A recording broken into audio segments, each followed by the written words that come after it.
good news if you're planning a trip to Parc Astérix, especially if you've never been before. I was really impressed with this place. It's got something for everyone, from families to thrill seekers. And despite hearing a lot of good stuff about it anyway, it still exceeded my expectations. There were a couple of things that weren't so great, and I'll be talking about all of those a little bit later on in this video. So here's my review of the park and some of the things you need to know before you go.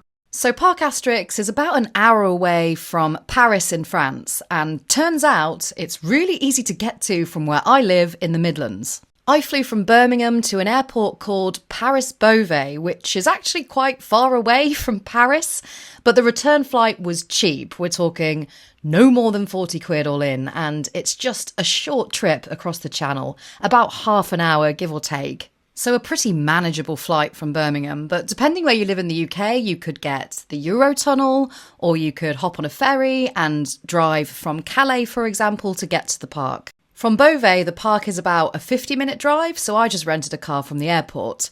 But if you're coming from Paris, you could catch a shuttle or a bus. There's also some train stations nearby as well, but you might have to grab an Uber to get to and from the park entrance, particularly on days with a late park close when public services might not be running that late. If you're going by car, you'll have to pay for parking as well, which is €20 at the time of filming this. And also, unlike many other European theme parks, you pay for parking before you enter. This did mean there was a slight queue heading in, but of course, it also means you don't have to worry about it for the rest of the day. When you do get in, you'll realise that Parc Astérix is beautiful and just a fun, enjoyable place to be. The best way to describe it is it's like stepping into the pages of a comic book. Full of visual gags and lively scenery, a mix of Roman ruins, Viking villages and Egyptian temples. All while still feeling distinctly French. Let's start by talking about the Egypt area, a really dynamic part of the park and home to what has got to be one of the best B&M inverts out there. Osiris, hands down, is the second best ride in the park for me, and not just because it's smooth and has a decent ride duration, but it also does what I think B&M inverts are made for, and that's interacting with the theming and terrain around it. It has 5 inversions, including 2 0G rolls, the first one being the best. There's also an Immelman, a vertical loop, and a wonderful dive loop right at the start. It also plunges you down into an underwater tunnel, which is a feature that looks cooler off-ride than on-ride. Osiris gets pretty close to the pedestrian areas as well, and because it has such good operations, that means it's constantly flying around the area. You know, one minute it's swooping over the water in front of the temple, and then suddenly it's off somewhere else, diving into a trench or popping up back behind you, for example. Yeah, this is a really good ride. As a matter of fact, the centrepiece of the Egypt area is that large temple, which is basically the station and queue line for Osiris. But throughout the day, Cleopatra and her gang will appear on the stairs, for example, and just sort of stand there, looking epic with all the water fountains going off around them. A bit like moving statues is the best way I'd describe them. There's also a small Zera family, perhaps even kiddie coaster in this area, and a really smooth star flyer, which we went on after having a beer, and we were just being silly basically, but I remember it was good, and the whole Egypt area just comes together really nicely. It's the perfect themed area, in my opinion. One of my unexpected highlights at Parc Astérix was wandering through the old Journey Through Time area, which has like a medieval section and a large indoor area that's basically designed to replicate early modern Paris, so it's made up of winding, covered alleyways and low lighting. Now sure, it's totally out of sync with the rest of the park, but I felt like I was kind of stepping back in time here. It was kind of eerie, like I was walking through a sort of forgotten piece of theme park history. This area was once home to a tracked dark ride called Transdemonium, which operated until 2018. The entrance was this big purple demon's head. And I think there was another smaller ghost train here way back in 1989 or something like that just never opened due to fire safety issues and low capacity. I bet this area brings back a lot of memories for people who visited in the late 80s and the early 90s. It's relatively quiet compared to other parts of the park. There's a carousel and some smaller attractions like that, but it does feel kind of abandoned, and I liked it. The stages for performers were still there, the facades were really intricate, and the animatronics were still going. Really old school cool, and I'm glad I got to walk through it before it disappears for good. From the old to the new now, let's talk about Toutatis, the standout at Parc Astérix. Just to warn you, I will be going into detail about the ride experience, so you might want to skip it if you don't want spoilers. This ride has climbed pretty high in my personal rankings, and I didn't really expect it to. It's intense, well-paced, and packed with some really cool elements. It's an Intamin multi-launch coaster, so already a good start, and hits a top speed of 66.5 miles per hour. Here in Europe, it's probably most comparable to Taron at Phantasialand or Gotham City Escape at Park Warner, but Pantheon over in the US is more similar still. Toutatis has 2 sections of launch track, one of which is a multi-pass launch track, and 7 LSM launches in total. I'm going to say the word launch and launch track multiple times here, but basically, the second launch section features a triple launch sequence, which means you go over it 3 times. The first go sends you up the top hat, but you don't quite make it over, so the train rolls back into the launch section, up a vertical spike backwards, and then finally forwards again and up and over the top hat that final time. This is where one of the coolest features on Toutatis comes in, which is the high-speed switch track. This is what enables that triple launch sequence to happen. As you fail to clear the top hat the first time, the track swaps in a split second, allowing the train to then go up that vertical spike. There's a nice little viewing area actually beyond the exit to Toutatis, past the single rider towards the vertical spike, where you can watch that switch track do its thing. Toutatis also has 3 inversions, 2 0G stalls, one at the start of the ride after the first launch section, and one near the end of the ride. There's also a barrel roll as well. The second 0G stall is bigger than the first, and it's nothing like Zadra or Velocicoaster, obviously, but you'll certainly notice it. There's also a sneaky trim break just after the crest of the top hat. It's not a hold like the one on Gotham City Escape at Park Warner in Madrid. This one literally just slows the train down. And yeah, I get why some people would prefer to just fly over that top hat like on Stealth or on Red Force. But I don't mind it, honestly, especially in the front row. You get a nice bit of hang time because of that trim break. So is Toutatis scary? Well, for people who don't ride roller coasters a lot, probably yes. But I think it strikes a good balance between thrill and fun. Even if it makes you nervous, you'll probably want to ride it again.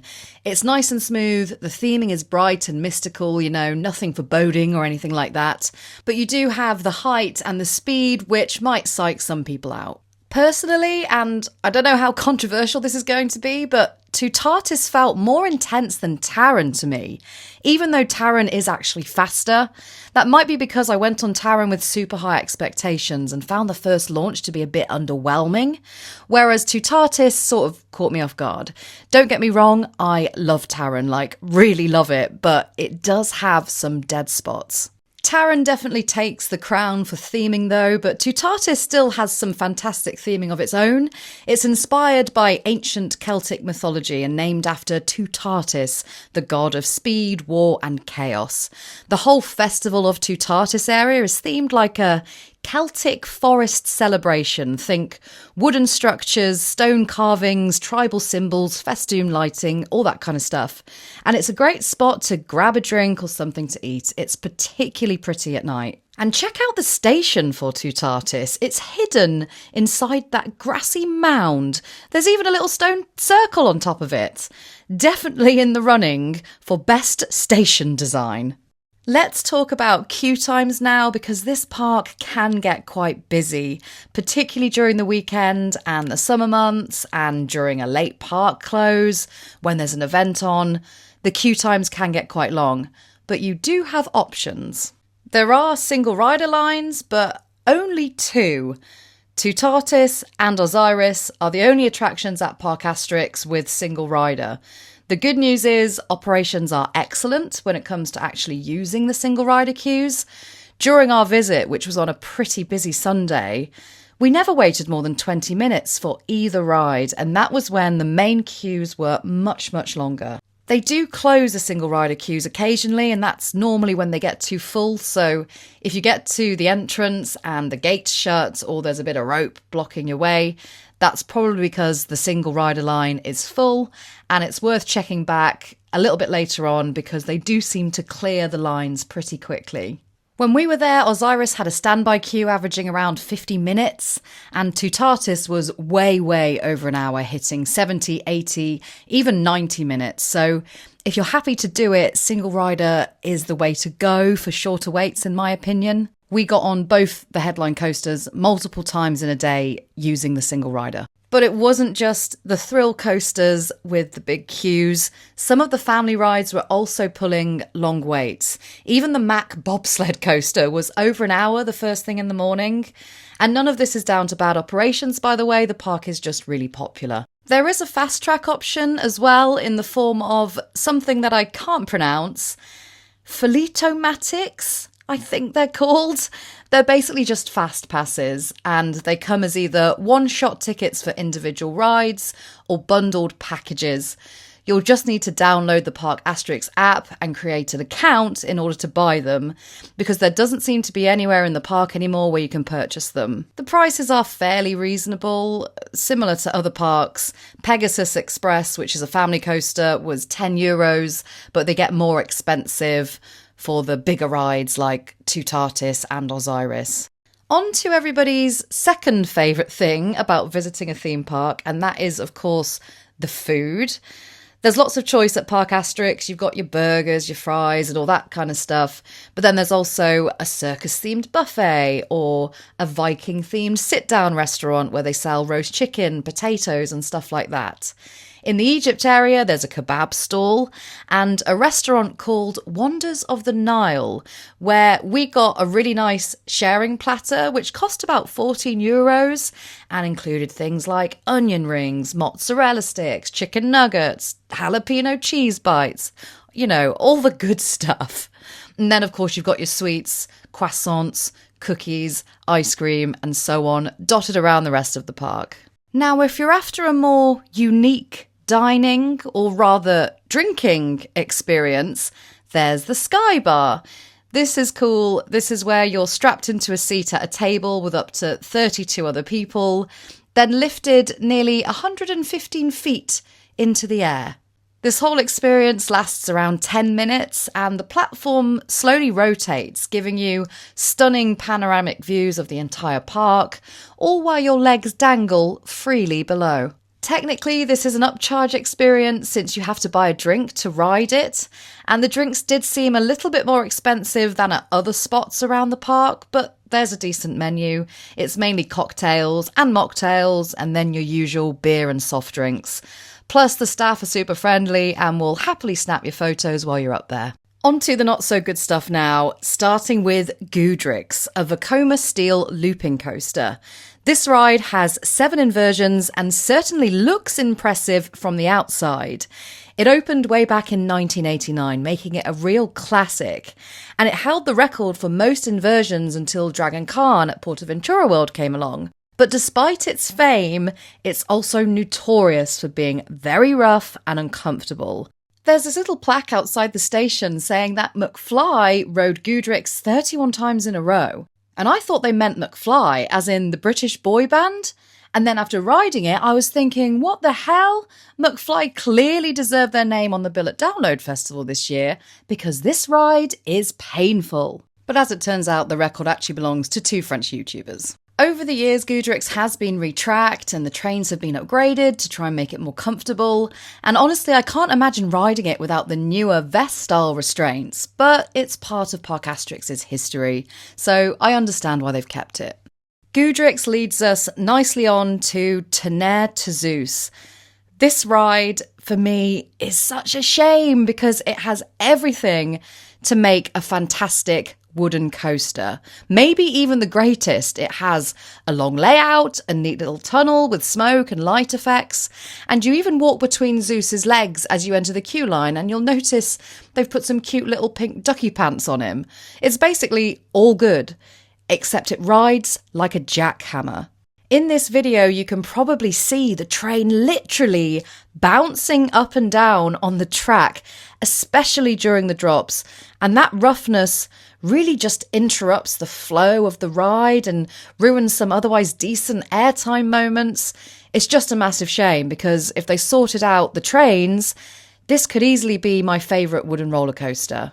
As it stands though, I think I'd honestly rather ride Stampeder at Portaventura World.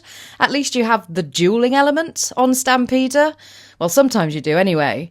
But if you don't mind a rough woody, then you might love Tonnerre to Zeus, by all means. People say it's rough to go along with the idea that Zeus is pissed or something, but I don't buy that. A ride doesn't need to be painful to be intense. But none of this takes away from the high quality and the charm throughout the rest of the park. There's actually 6 themed areas, including the Gaelic Village, which is based around where Asterix lives in the comics. And this is the most comic book-esque part of the park. Really nice to walk around, cute theming, think, little thatched roof huts and the kind of props you'd expect from something trying to portray village life. Here you'll also find some more gentle attractions, including a scenic river boat ride and then meet and greets with Asterix and Obelix as well. Obviously, I mentioned Tonnerre to Zeus earlier, which is in the ancient Greece area. This is home to a big Samperla disco set over a lake, and also Pegasus Express, which is a really nice Gerschlauer family launch coaster with an indoor section and a backwards section. It kind of reminds me of 13, just not as, scary. It's just the indoor bit where a bit of water sprays at you and then you fly backwards. That gives me 13 vibes. On top of all this, there's plenty of meet and greet opportunities and characters roaming around the park, interacting with guests, kind of whether you like it or not. But in all seriousness, though, the actors are great, the costumes are high quality. This is just fantastic for kids and families. There's even people dressed as wild boars. Seriously, there are pigs. Wild boars kind of play a recurring role in the Asterix comics, so don't be surprised if you find pig-themed stuff about the place. Like the Golden Boar Playground, for example, which is nearby Toutatis. This play zone features a massive and really cute golden boar statue, and it's plenty of fun for the little ones. There's obstacle courses, tunnels, climbing nets, rope bridges, and that sort of thing. Really, there is something for every kind of guest at Parc Astérix, and I'd recommend spending 2 days there at least.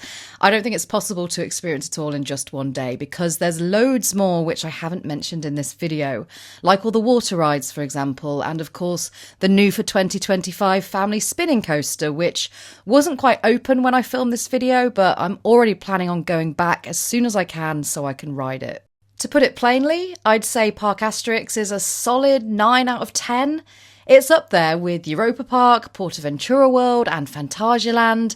It just loses a point because 2 of its bigger attractions have major problems. For me, anyway, if they sorted the trains out on Tonnerre to Zeus, then I'd rank it higher, because then it would have a decent wooden coaster as well. But really, Toutatis and Osiris were the only 2 main coasters that don't hurt.